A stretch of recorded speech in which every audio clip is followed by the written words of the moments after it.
来乡亲啊，继续来看这件真正是僥幸兼失德，竟然甲鸵鸟取药啊倒落水塔。新北市中和一个男子，都因为社区的主委互伊袂爽，竟然就甲鸵鸟取药啊结落对方私人的水塔，害主委一家口啊6个人皮肤是严重过敏、反痒、反红、反肿。这个主委愈想愈唔对，按这个监视器过无偌久，就当场掠到这个厝边，企图再度要来甲囥药啊！新北市地方法院1审认定这个厝边伤害人的健康，甲判5个月有期徒刑，啊会当过来上诉。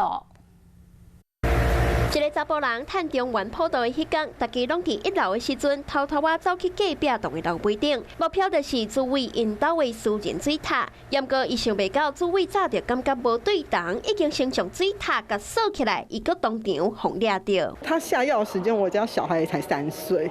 我还拿那个水泡奶粉呢。我现在想起来觉得很可怕。大概3年前，主委因规家伙仔常常出现皮肤过敏，那整起来，而且搁会痒，发现水管有怪味，检查水塔了后，才发现讲顶管有拿绿色的物件，摕去化验，竟然有鸟鼠药的成分，马上得到监视器，想要来掠人。迄个月月底，就发现隔壁栋的厝边偷偷来到主委因兜的私人水塔，已经代志壁空，就将手顶的塑胶杆仔内底物件全部拢甲倒了了。那绿色这一粒一粒的物件，成分含鸟鼠药啊共款。严格厝边表示，主委霸占这部超过20档，只是想要互伊一个假释，无想要甲害死。1审去互法官以伤害人的健康判5个月。5个月，而且又可以1颗罚金，他根本对他来讲不痛不痒，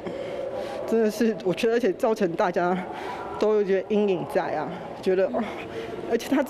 他强调他是针对我公公一个人的私人恩怨，可是我们是一家6口全部都中。主委因处理的人讲，管委会每一遍改选拢失败，无人愿意要接见主委。事发了后，才总算失掉，而且伫咧社区住户的要求之下，嫌犯总算是搬走。严格主委规家伙仔对水台水质难免是袂放心，也搁咧考虑是不是要上诉。